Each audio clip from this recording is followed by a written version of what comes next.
Welcome, brave souls, to the chilling depths of horror in detail. Today we're going to share Dogman encounter horror stories.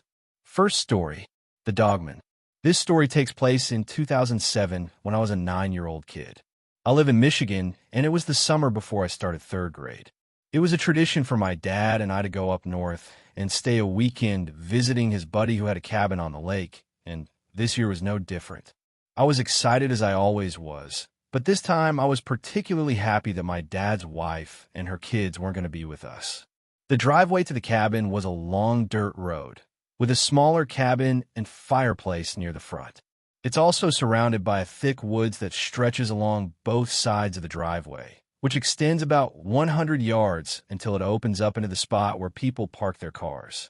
Just beyond the cars was the bunkhouse, and beyond the bunkhouse was the front yard to the cabin. As we pulled in, my father reminded us that we would have to camp out in the front yard and sleep in a tent together because the bunkhouse was already being occupied by his friend's kids. I didn't mind at all, as the sounds of nature helped me fall asleep. The sun was setting as we unloaded the truck, and the leaves swayed with the breeze.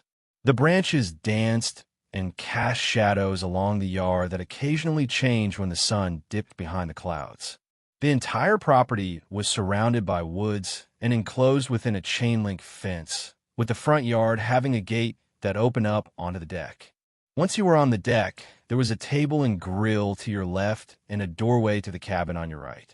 If you kept going, you'd go down 4 steps and come across the hot tub on the left and another doorway on the right, followed by the rickety wooden stairway that led down to the lake.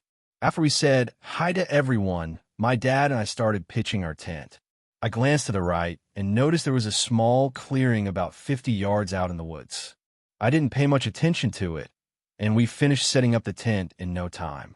We then proceeded to join everyone for dinner on the deck, followed by a fire down by the lake.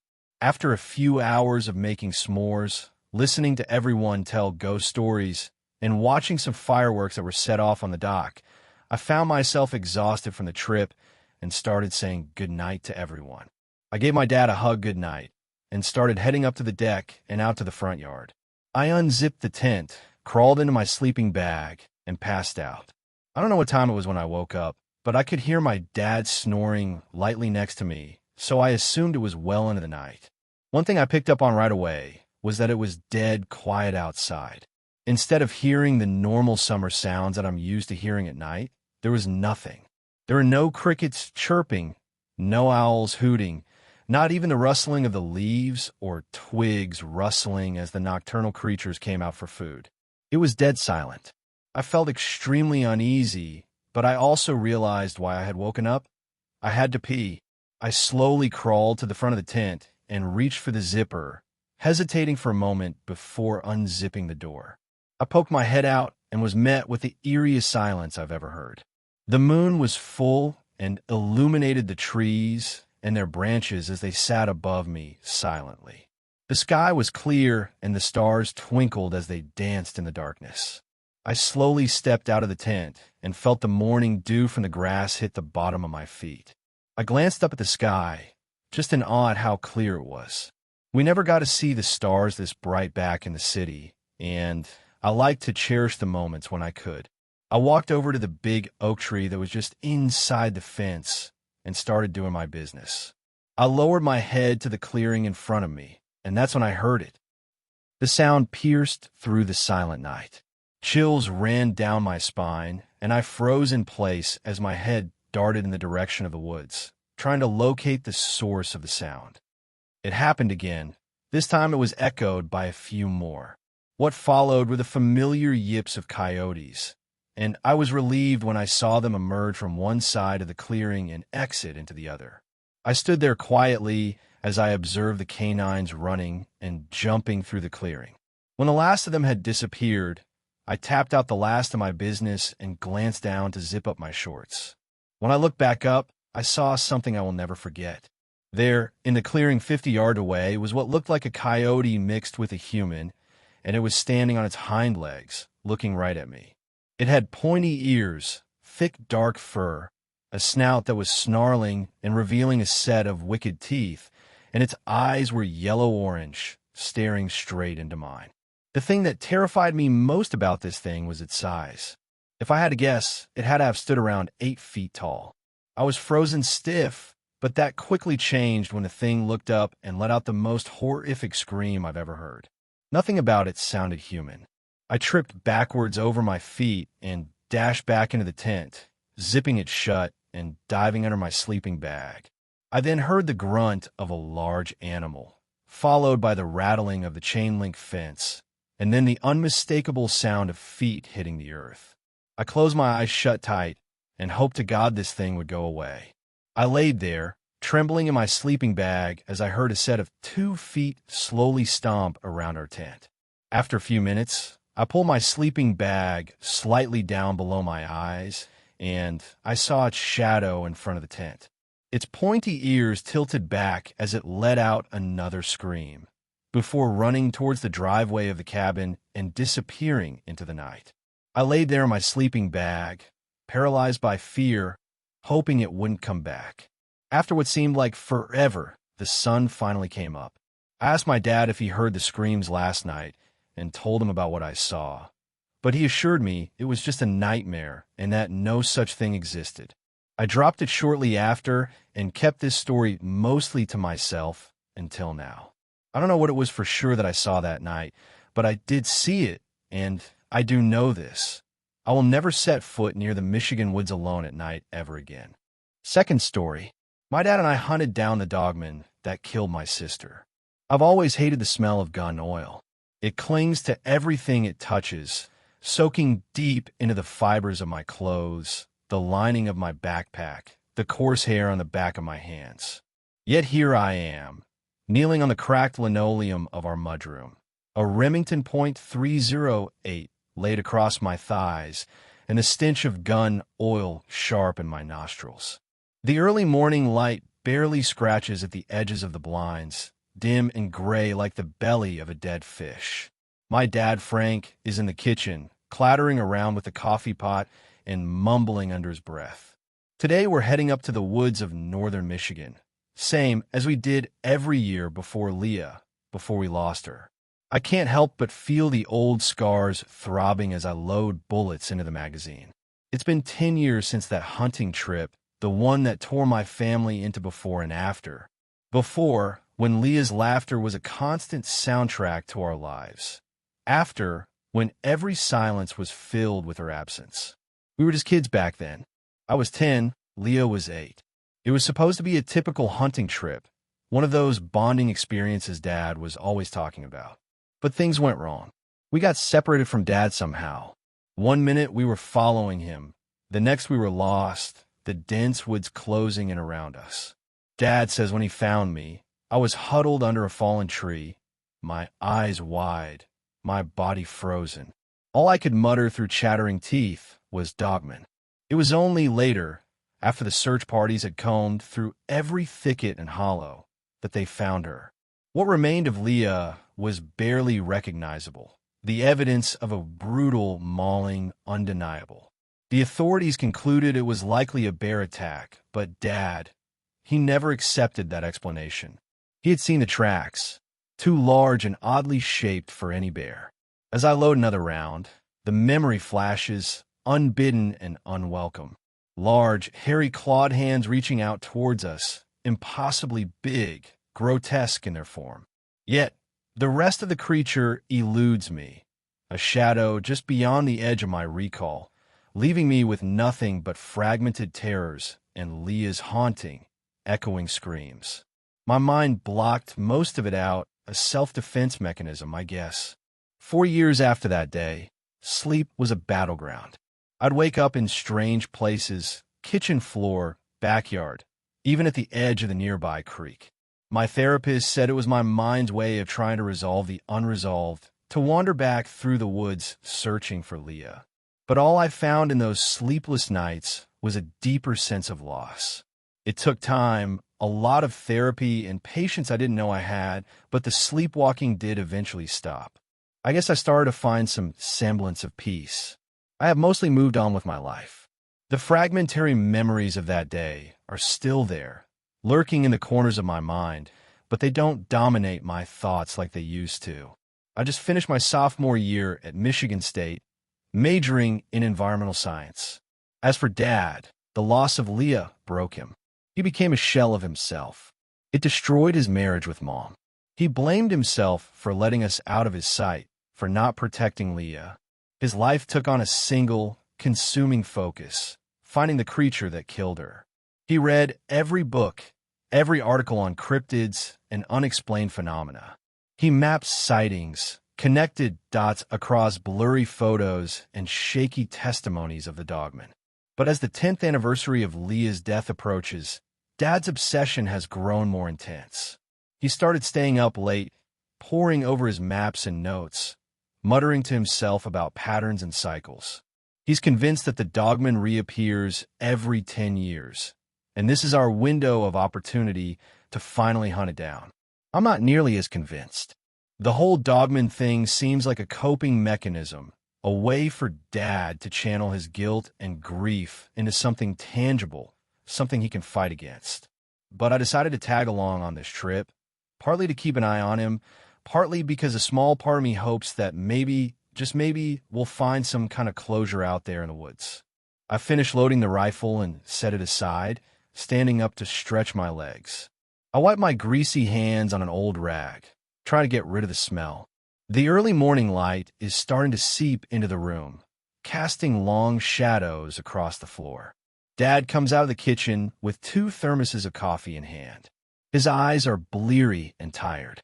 "You ready, Ryan?" he asks, handing me a thermos, his voice rough from too many sleepless nights. "Yeah, I'm ready," I reply, trying to sound more confident than I felt. We load our gear into the truck, the weight of our supplies and weapons a physical reminder of the burden we carry. The drive from Lansing across the lower peninsula is long and quiet, the silence between us filled with unspoken memories and unresolved grief. The drive north is a blur of highway lines and the dull hum of the engine. I drift off, the landscape outside blending into a haze. In my sleep, fragments of that day with Leah replay like scattered pieces of a puzzle. I see her smile, the way she tugged at my sleeve, eager to explore. The sunlight filters through the trees in sharp, jagged streaks. Then the memory shifts, darker, disjointed. Leah's voice echoes, a playful laugh turning into a scream that pierces the air. The crunch of leaves underfoot as something heavy moves through the underbrush. I see a shadow, large and looming, not quite fitting the shapes of any creature I know.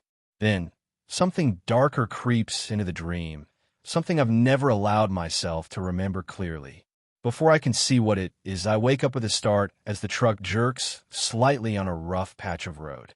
Dad glances over. "Bad dream?" he asks. I nod, rubbing the sleep from my eyes, the remnants of the dream clinging to me like the cold. "Yeah, just thinking about Leah," I manage to say. As we drive, Dad attempts to bridge the silence with small talk. He asks about my finals, my plans for the summer, anything to keep the conversation going. His voice carries a forced cheerfulness, but it's clear his heart isn't in it. I respond when necessary, my answers brief, my gaze fixed on the passing scenery. The landscape changes as we head further north, from flat expanses to rolling hills dotted with dense patches of forest. It's beautiful country, the kind that reminds you how vast and wild Michigan can be, but today it just feels oppressive, like it's closing in on us. We finally arrive at the cabin, nestled deep in the woods, its weathered wood blending seamlessly with the surrounding trees. The place hasn't changed much since the last time I was here, a relic from another time, filled with the echoes of our past. I can still see Leah running around the porch, her laughter ringing out into the forest. Dad parks the truck, and we step out into the crisp air. The smell of pine and damp earth fills my nostrils. We start unloading our gear, the tension between us palpable. "Let's get this inside," Dad says, his voice gruff as he hefts a duffel bag onto his shoulder. I nod, grabbing my own bag and following him to the cabin. Inside, it's a mix of old and new, the same rustic furniture, but with new hunting gear and maps strewn across the table. Dad's obsession is evident in every corner of the room, a constant reminder of why we're here. As we unpack, we exchange strained attempts at normalcy. He talks about the latest cryptid sightings he's read about, his eyes lighting up with a fervor that both worries and saddens me. "Did you hear about the sighting up near Alpena?" he asks, laying out his maps on the table. "Yeah, you mentioned it," I reply, trying to muster some enthusiasm. "Do you really think there's something to it?" Dad's eyes meet mine, and for a moment, I see a flicker of doubt. But it's quickly replaced by grim determination. "I have to believe it, Ryan. It's the only thing that makes sense."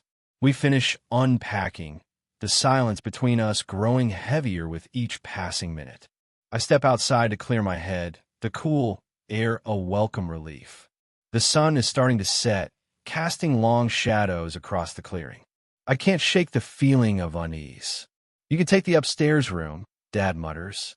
His voice is strained, trying to sound normal, but it's clear the weight of the past is heavy on him. I nod, hauling my backpack up the creaking stairs to the small bedroom that I used to share with Leah. The room feels smaller now, or maybe I've just grown too much since those innocent days. I unpack silently, setting my things aside. The bed is stiff and cold under my touch. As I settle in, I can't help but glance at the corner where Leah and I would huddle together, whispering secrets and making plans for adventures that would never happen. I push the thoughts away, focusing on the practicalities of unpacking. After settling in, I go back downstairs to find Dad loading up a backpack with supplies for a hunt. The intensity in his eyes is palpable, his hands moving with practiced precision. I know this routine. It's one he's perfected over countless solo trips since that fateful day. "We'll head out early," he says, not looking up from his task. "Gotta make the most of the daylight." I nod, though unease curls in my stomach. I'm not just worried about what we might find, or not find, out there. I'm worried about him. Each year, the obsession seems to carve him out a bit more, leaving less of the Dad I knew. The morning air is sharp with the scent of pine and wet earth as Dad and I head into the deeper parts of the forest. The terrain is rugged, familiar in its untamed beauty, but there's a tension between us that makes the landscape feel alien. Dad moves with a purposeful stride, his eyes scanning the woods around us. Every snap of a twig, every rustle in the underbrush seems to draw his attention. He's on edge. It puts me on edge, too. As we walk, my mind drifts back to that day, 10 years ago. I can almost hear Leah's voice echoing through the trees, her high-pitched call as she darted ahead. "Catch me, Ryan." I remember how the sunlight filtered through the leaves, casting dancing shadows on the ground. Those memories are so vivid, so tangible, it feels like I could just turn a corner and see her there, waiting for us. Dad suddenly stops and kneels, examining the ground. He points out a set of tracks that are too large for a deer, with an unusual gait pattern. "It's been here, Ree. I'm telling you, it's close." He whispers, a mixture of excitement and something darker in his voice. I nod, though I'm not sure what to believe. Part of me wants to dismiss it all as grief-fueled obsession, but another part, the part that heard Leah's scream and saw something monstrous in the woods that day, isn't so sure. As we continue, Dad's comments become increasingly cryptic. "You know, they say the Dogman moves in cycles, drawn to certain places, certain times. Like it's tied to the land itself." He muses, more to himself than to me. His fixation on the creature has always been intense, but now it borders on mania. We set up a makeshift blind near a clearing where Dad insists the creature will pass. Hours drag by with little to see but the occasional bird or distant deer. The sun rises higher in the sky, casting long, slender shadows through the dense canopy. I shift uncomfortably in my spot, the forest floor hard and unyielding beneath me. My eyes dart between the trees, hoping to catch a glimpse of something, anything, to break the monotony. Dad, on the other hand, remains steadfast, his gaze fixed on the tree-line, as if he can will the Dogman into existence by sheer force of will. A bird chirps nearby, startling me. I sigh and adjust my grip on the rifle. I glance over at Dad. "Anything?" I ask, more out of boredom than genuine curiosity. "Not yet," he replies, his voice tight. "But it's out there." I know it. I nod, even though I'm not sure I believe him. The forest seems too quiet, too still. Maybe we're chasing ghosts. As the sun begins its descent, the forest is bathed in a warm, golden light. The air cools, and a breeze rustles the leaves. I shiver, more from anticipation than the cold. The long hours of sitting and waiting are starting to wear on me. "Let's call it a day for now," Dad says finally, his voice heavy with disappointment. "We'll head back to the cabin, get some rest, and try again tomorrow." I stand and stretch, feeling the stiffness in my muscles. We pack up our gear in silence and start the trek back to the cabin. The walk is long and quiet. The only sounds are the crunch of leaves underfoot and the distant calls of birds settling in for the night. Dinner is a quiet affair, both of us lost in our thoughts. I try to make small talk, asking Dad about his plans for tomorrow, but it feels forced. We clean up in silence. After dinner, I retreat to the small bedroom. The fatigue from the day's hike has settled into my bones, but sleep still feels like a distant hope. I lie down, staring at the ceiling, the room cloaked in darkness, save for the sliver of moonlight creeping through the window. Downstairs, I hear the faint sound of Dad moving around, likely unable to sleep himself. I drift into sleep, but it's not restful. My dreams pull me back to that fateful day in the woods. Leah's voice is clear and vibrant, her laughter echoing through the trees. She looks just as she did then, bright-eyed and full of life, her blonde hair catching the sunlight as she runs ahead of me. "Come on, Ree. You can't catch me," she taunts, her voice playful and teasing. I chase after her, but the scene shifts abruptly. The sky darkens, the woods around us growing dense and foreboding. Leah's laughter fades, replaced by a chilling silence. I see her ahead, standing still, her back to me. "Leah," I call out, my voice trembling. She turns slowly, her eyes wide and filled with fear. "Ryan, you have to remember," she says, her voice barely a whisper. "It wasn't what you think. You need to know the truth." Leah's words hang in the air, cryptic and unsettling. Before I can respond, she turns and starts running again, her figure becoming a blur among the trees. Panic rises in my chest as I sprint after her, my feet pounding against the forest floor. "Leah, wait!" I shout, desperation lacing my voice. The forest around me seems to close in, the trees towering and twisted, shadows dancing menacingly in the dim light. I push forward, trying to keep her in sight, but she's too fast, slipping away like a wisp of smoke. Suddenly, there's a rustle, a flash of movement in the corner of my vision. Leah screams, a sound that pierces through the heavy silence. It happens too quickly. I can't see what it is, only a dark blur that snatches her up. "Leah!" I scream, my voice breaking. I stumble, falling to my knees as the forest spins around me. My heart races, and the terror is so real, so visceral, that it pulls me back to that awful day, the one that changed everything. I jolt awake, my breath coming in ragged gasps. I sit up, wiping the cold sweat from my forehead as I try to steady my breathing. The room is still dark. The shadows cast by the moonlight seem to flicker and dance on the walls. My heart is still racing from the nightmare, the echo of Leah's scream lingering in my ears. As I struggle to calm down, the floorboards outside my room creak. The door opens slowly, and I see the silhouette of my dad in the doorway, a Bowie knife in his hand, his posture tense. "Dad, what the hell are you doing?" I whisper, my voice shaking. "Shoo!" He hisses, holding up a hand to silence me. "I heard something moving around in the cabin." "Stay quiet." I swallow hard, my mouth dry. I glance at the clock on the nightstand. It's just past 3 in the morning. The cabin is silent, the kind of deep, oppressive silence that makes every small sound seem louder. I can't hear anything out of the ordinary, but Dad's expression is deadly serious. He motions for me to get up, and I do, moving as quietly as I can. My heart is racing, a mix of lingering fear from the dream and the sudden, sharp anxiety of the present moment. Dad leads the way, stepping cautiously out of the bedroom and into the hallway, the knife held ready in front of him. We move through the cabin, checking each room in turn. The living room is empty, the furniture casting long shadows in the dim moonlight. The kitchen is just as we left it, the plates from dinner still drying on the counter. Everything seems normal, untouched. We finish our sweep of the cabin without finding anything amiss. The silence is heavy, punctuated only by our soft footfalls.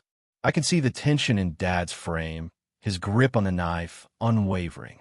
After checking the last room, we pause in the dimly lit hallway, the air thick with unspoken questions. "There's nothing here," I say, my voice low. "Are you sure you heard something?" He looks at me, his eyes searching for something in my face. I heard growling, deep and close. It was right outside the window. Maybe it was just an animal outside, a raccoon or something, I suggest, although the certainty in his voice makes me doubt my own reassurance. No, it wasn't like that. It was different. He insists, his voice tense. I nod, not wanting to argue, but the seeds of worry are planted deep. The look in his eyes sends a chill down my spine. It's not just fear, it's desperation. The kind of desperation that comes from years of chasing shadows and finding nothing. I can see the toll this hunt has taken on him, the way it's worn him down, turned him into a man I barely recognize. We head back to our rooms.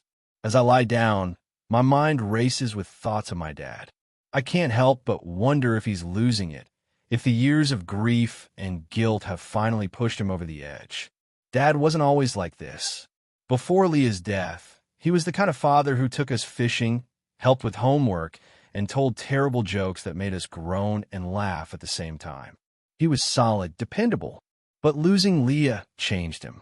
The guilt twisted him into someone I barely recognize, someone driven by a need for answers, for closure, that may never come. I try to sleep, but my thoughts keep me awake. I can hear Dad moving around downstairs, probably pacing or double-checking the locks. His paranoia has become a constant presence, and I don't know how to help him. I don't even know if I can help him. The next morning, the sunlight filters weakly through the cabin windows, casting a pale light that does little to lift the heavy mood. I drag myself out of bed, feeling the exhaustion of another restless night. Dad is already up, hunched over his maps at the kitchen table, his eyes bloodshot from lack of sleep. "Morning," I mumble, rubbing the sleep from my eyes as I pour myself a cup of coffee. "Did you sleep at all?" He shakes his head, not looking up from his notes. "Not much. I couldn't stop thinking about what I heard last night." I sip my coffee, trying to shake off the remnants of my nightmare. "Maybe it was just an animal, Dad. We're deep in the woods, after all." He finally looks up, his eyes intense. "Ryan, I know what I heard. It wasn't just an animal. It was something else." I sigh, not wanting to argue. "Okay, fine, Dad. What's the plan for today?" "We're going back out. I found some tracks yesterday, and I want to follow them. See where they lead." I nod, feeling a mix of apprehension and resignation. I can see how much this means to him, how desperate he is for any kind of lead. "All right, let's get packed and head out." We spend the morning preparing, loading up our gear, and double-checking our supplies. Dad is meticulous, going over everything with a fine-toothed comb. I try to match his focus, but my mind keeps drifting back to Leah and the dream I had. Her words echo in my head, cryptic and unsettling. "You need to know the truth." We set off into the woods, the air crisp and cool. The forest is alive with the sounds of birds and rustling leaves, but it all feels distant, like background noise to the tension between us. Dad leads the way, his eyes scanning the ground for any sign of the tracks he found yesterday. As we walk, I can't help but notice how erratically he's acting. He mutters to himself, his eyes darting around as if expecting something to jump out at us. His grip on his rifle is tight, his knuckles white. "Dad, are you okay?" I ask, trying to keep my voice steady. He glances at me, his expression unreadable. "I'm fine, just focused." He stops frequently to examine the ground or the bark of trees, pointing out marks and signs that seem meaningless to me. "Look at this," he says, crouching down to examine a broken branch. "See how it snapped? That's not a deer or a bear. That's something bigger, stronger." I crouch next to Dad, squinting at the broken branch. To me, it just looks like a regular broken branch, the kind you see all over the forest. "I don't know, Dad. It just looks like a branch to me," I say, trying to keep my voice neutral. Dad's eyes flicker with frustration. "You're not looking close enough. It's the way it snapped. Too clean, too deliberate. Something did this." I nod, not wanting to argue. "Okay, sure. But even if you're right, it could be anything. A storm, another hunter." His expression hardens. "I know what I'm looking for. This is different." I sigh, feeling the weight of the past and the tension between us pressing down on me. "Dad, I had a dream last night. About Leah." The words hang in the air between us, heavy and fraught with unspoken emotions. Dad's eyes widen, and he straightens up, his entire demeanor shifting. "What kind of dream? What did you see?" His voice is urgent, almost desperate. It was strange. We were in the woods like we are now, but everything felt different. Leah was there, running ahead of me, laughing. Then she stopped and told me I needed to know the truth, that it wasn't what I thought. I turned slowly, dread creeping up my spine. In the shadows, I see a figure, its form indistinct and shifting. It's not quite animal, not quite human, something in between. The sight of it sends a jolt of terror through me, and I wake up with a start, my breath coming in ragged gasps. I'm not in my bed. The ground beneath me is cold and hard, the smell of damp earth filling my nostrils. Panic rises as I realize I've sleepwalked into the woods. I scramble to my feet, my eyes adjusting to the dim light. The moon casts a pale glow over the surroundings, revealing what looks like a long-abandoned animal lair. The walls are covered in giant claw marks, deep gouges in the wood and earth. The air is heavy with the scent of decay, and a chill runs through me. I can't shake the feeling that I'm being watched. Carefully, I start to move, my eyes scanning the ground, desperate for a familiar landmark. That's when I see them, faded scraps of fabric caught on the jagged edges of the underbrush. My steps falter, a sense of dread washing over me as I bend down to examine them. The fabric is torn, weathered by time and the elements, but unmistakably familiar. It's part of Leah's jacket, the bright pink one she wore on the day she disappeared. As I strain to make sense of it all, a rustling sound behind me snaps my focus. My heart leaps into my throat.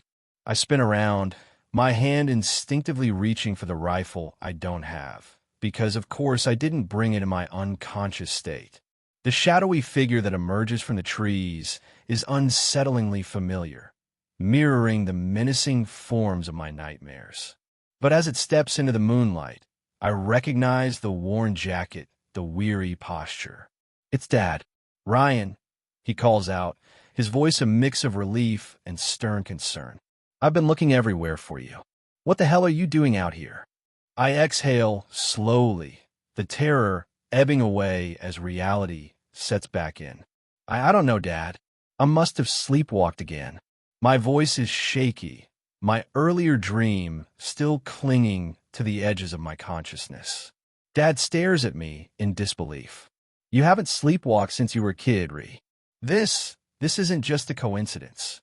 His eyes dart around, taking in the surroundings, the eerie, claw-marked den, the unsettling quiet of the woods. "How did you even find this place?" I shake my head, struggling to find an answer. "I don't know, Dad. I woke up here." The uncertainty in my voice does nothing to ease the tension. His eyes lock onto the tattered remains of Leah's jacket in my hands, and something inside him snaps. The color drains from his face as he stumbles a few steps backward. This is where it happened, he murmurs, his voice barely a whisper. This is where we found Leah. I thought you said you don't remember anything from that night, he says accusingly. I swear, Dad, I don't know anything about this place. I insist, my own heart pounding. It was you, wasn't it? You've been hiding this from me. His voice is frantic. You. Last night, the growling, it was you. His voice rises, tinged with hysteria. I step back, my pulse racing, feeling the chill of the night and the weight of his accusation. Dad, I don't know what you're talking of. No, he interrupts, his voice breaking as he points a trembling finger at me. You knew. You always knew. It was you, Ryan. All these years, the evidence was right there, but I refused to see it. You were the Dogman. You killed Leah.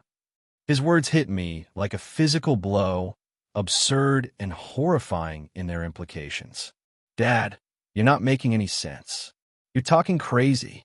I was just a little kid. How could I? I protest, my voice shaky. He steps closer, his presence looming over me, the outline of his figure distorted by the shadows of the trees. Think about it. It all makes sense now. You led us here, to this place, because you remember. Because you did it. Dad, stop it. I shout, my heart pounding in my chest. You're scaring me. You need help, professional help. This isn't you. But he's beyond reason, his eyes wild with a haunted grief. I have to end this, he mutters, more to himself than to me, his hand tightening around his rifle. His finger hovers dangerously over the trigger of his rifle. My instincts kick in, and I know I have to act fast. I lunge toward him, trying to knock the weapon away, but he's quicker than I expected. We struggle, our breaths heavy in the cold night air, the sounds of our scuffle the only noise in the otherwise silent woods. His strength surprises me, fueled by his frantic emotions. He shoves me back, and I stumble over a root, my balance lost for a crucial second. That's all he needs. He raises his rifle, his intentions clear in his wild, pained eyes. I dive to the ground just as the shot rings out, a deafening blast that echoes ominously through the trees. The bullet whizzes past, narrowly missing me, embedding itself in the bark of an old pine. I scramble to my feet, my heart pounding in my ears, and I start running. The underbrush claws at my clothes and skin, but I push through, driven by a primal urge to survive. Dad, stop. It's me, Ryan. I shout back as I dodge between the trees. Another shot breaks the silence, closer this time, sending splinters of wood flying from a nearby tree trunk. It's surreal, being hunted by my own father, a man tormented by grief and lost in his delusions. I don't stop to look back. I can hear him crashing through the forest behind me, his heavy breaths and muttered curses carried on the wind. The terrain is rough, and I'm fueled by adrenaline, but exhaustion is setting in. I need a plan. Ahead, I see a rocky outcrop and make a split-second decision to head for it. It offers a chance to hide, to catch my breath, and maybe reason with him if he catches up. As I reach the rocks, I slip behind the largest one, my body pressed tight against the cold, damp surface. I hear his footsteps approaching, slow and cautious now. As I press against the rock, trying to calm my racing heart, I can hear Dad's footsteps drawing closer, each step crunching ominously on the forest floor. He's methodical, deliberate, like a hunter stalking his prey. Come out, Ryan. Dad's voice is ragged, filled with a blend of fury and pain. My heart pounds against my chest, the cold sweat on my back making me shiver against the rough surface of the rock. I know I can't just sit here. It's only a matter of time before he finds me. Taking a deep breath, I peek around the edge of the rock, trying to gauge his position. I see him, rifle raised, scanning the area slowly. This might be my only chance to end this madness without further violence. I need to disarm him, to talk some sense into him if I can. As quietly as I can, I move out from behind a rock, my steps careful to avoid any twigs or leaves that might betray my position. I'm almost upon him when a branch snaps under my foot, a sound so trivial, yet so alarmingly loud in the quiet of the woods. Dad whirls around, looking completely unhinged. "Ryan," he exclaims, his rifle swinging in my direction. Panic overtakes me, and I lunge forward, my hands reaching for the gun. We struggle, the rifle between us, our breaths heavy and erratic. "Dad, please stop," I plead, trying to wrestle the gun away. But he's strong, stronger than I expected. In the chaos, the rifle goes off. The sound is deafening, a sharp echo that seems to reverberate off every tree around us. Pain explodes in my abdomen, sharp and burning, like nothing I've ever felt before. I stagger back, my hands instinctively going to the wound. The warmth of my own blood coats my fingers, stark and terrifying. Dad drops the rifle, his eyes wide with horror. "Oh my God, what have I done?" he gasps, rushing to my side as I collapse onto the forest floor. As the pain sears through me, a strange, overpowering energy surges within. It's wild, primal, unlike anything I've ever experienced. Looking down in horror, my hands are no longer hands, but large, hairy, clawed appendages. The transformation is rapid, consuming. My vision blurs, senses heighten, and a raw, guttural growl builds in my throat. In that moment, a flood of understanding washes over me, mingling with the horror of realization. These are the hands of the creature from my nightmares, the creature whose face I can never fully recall because, as I now understand, it is me. What happens next feels detached, as if I'm no longer in control of my own actions, watching from a distance as my body moves on its own. I turn towards my dad, his face a mask of terror. He stumbles back, his eyes wide with the dawning realization of what his son has become. The forest around us seems to fall silent, holding its breath as the nightmarish scene unfolds. I can hear my own growls, guttural and deep, filling the air with a sound that's both foreign and intimately familiar. The pain in my abdomen fuels a dark, violent urge, an urge that's too strong to resist. With a ferocity that feels both alien and intrinsic, I move towards him. My dad, paralyzed by fear and shock, doesn't run. Maybe he can't. Maybe he doesn't want to. The encounter is brutal and swift, a blur of motion and violence. My dad barely puts up a struggle, as though resigned to his fate.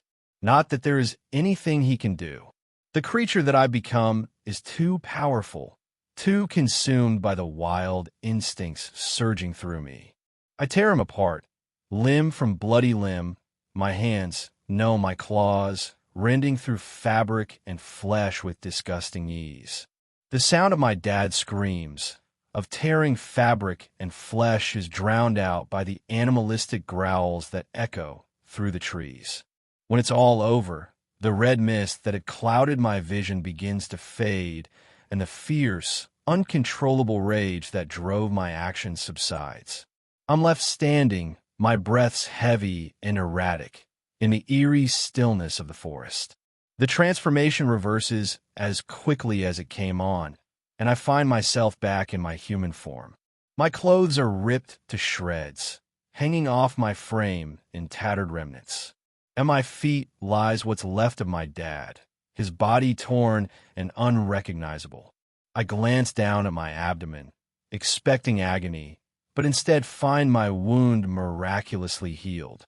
No sign of the gunshot remains, just a faint scar where I expected a bloody mess. Shock sets in, a numbing disbelief mixed with a gut-wrenching realization of what I've become and what I've done. My hands, now human again, tremble as I look at them, half expecting to see the claws that had so effortlessly ripped through flesh and bone. But there's only blood, my father's blood, against my skin. I stand there for what feels like an eternity, trapped in a nightmare of my own making. Eventually, the shock wears thin, and a cold practicality takes hold. I need to get out of here. I need to cover my tracks, to disappear.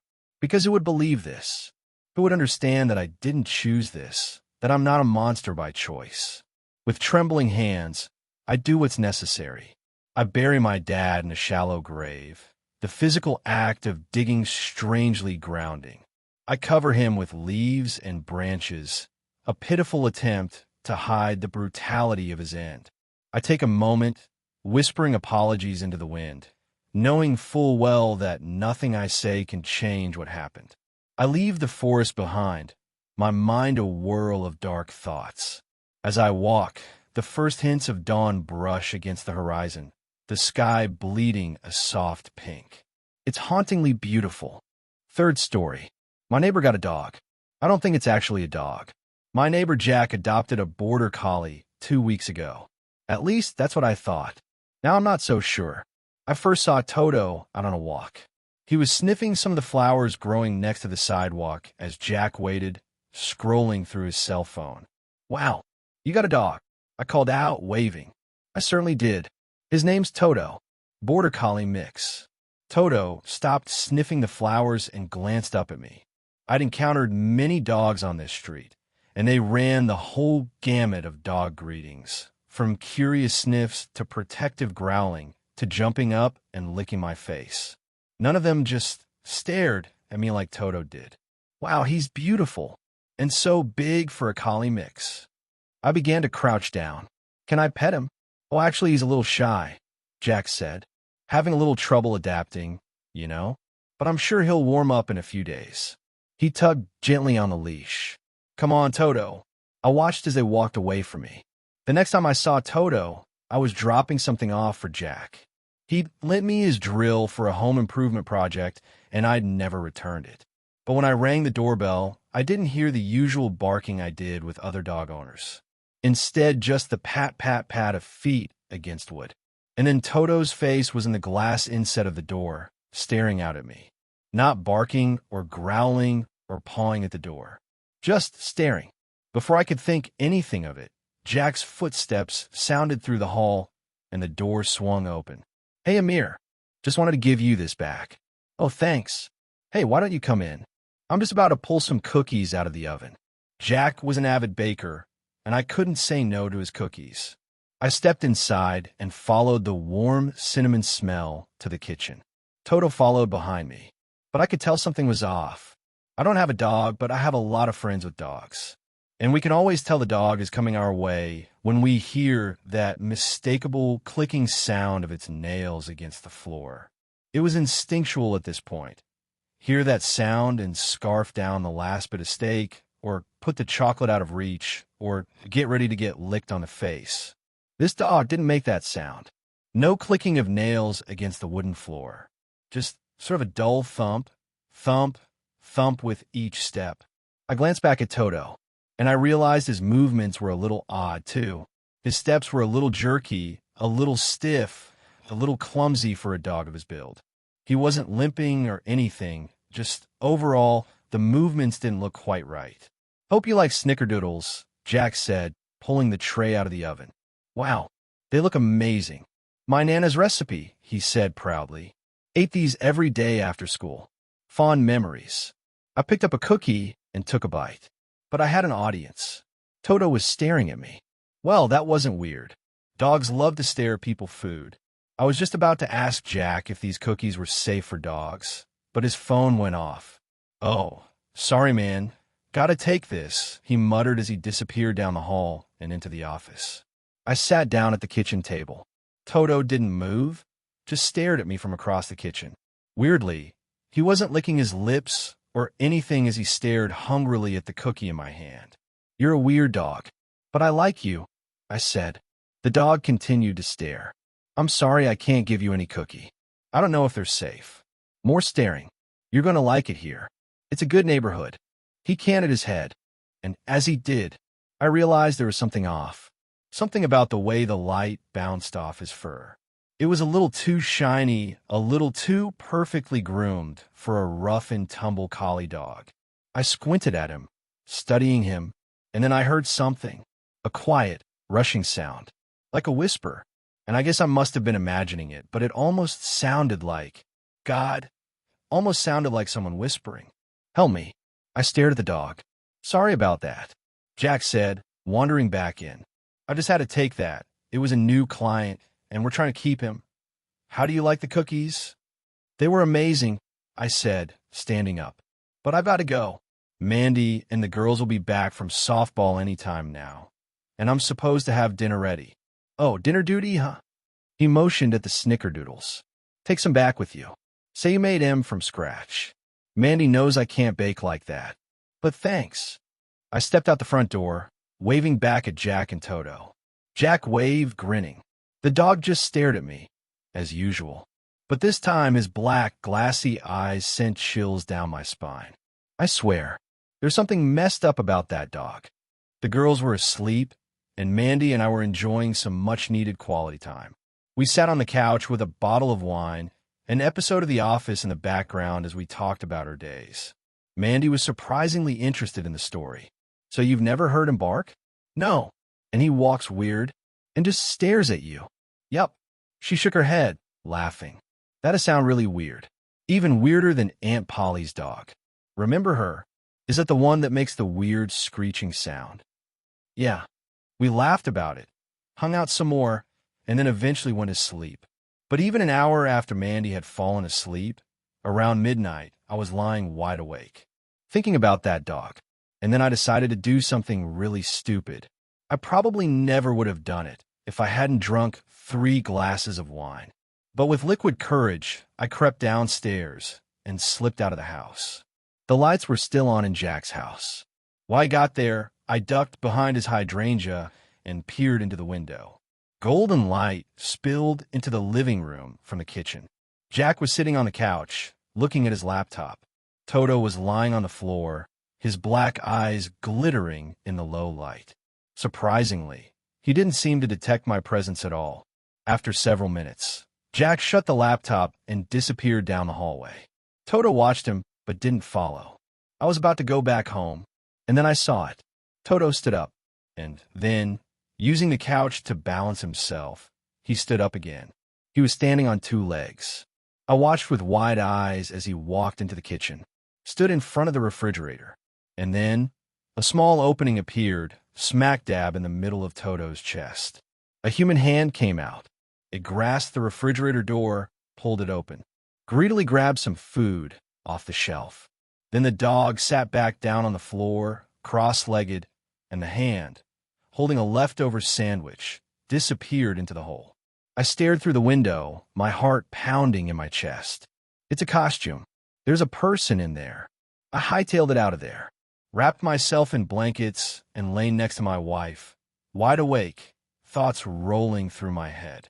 I didn't expect to fall asleep, but I must have because the next thing I knew, a loud noise woke me from a deep sleep. Knocking. Someone was knocking on my front door. Bleary-eyed, I hobbled down the stairs. I looked through the peephole and saw Jack, standing on my front porch, looking incredibly angry. I don't know what he wants, but I think he knows that I know, that for some reason, he's keeping what appears to be a full-grown man in his house, wearing a dog costume and pretending to be a dog. Because when I went over there that night, still tipsy from the wine, I totally forgot he has security cameras. Thanks a lot for watching the video. Till the end, subscribe to Horror in Detail for more videos. Drop your suggestions in comment section.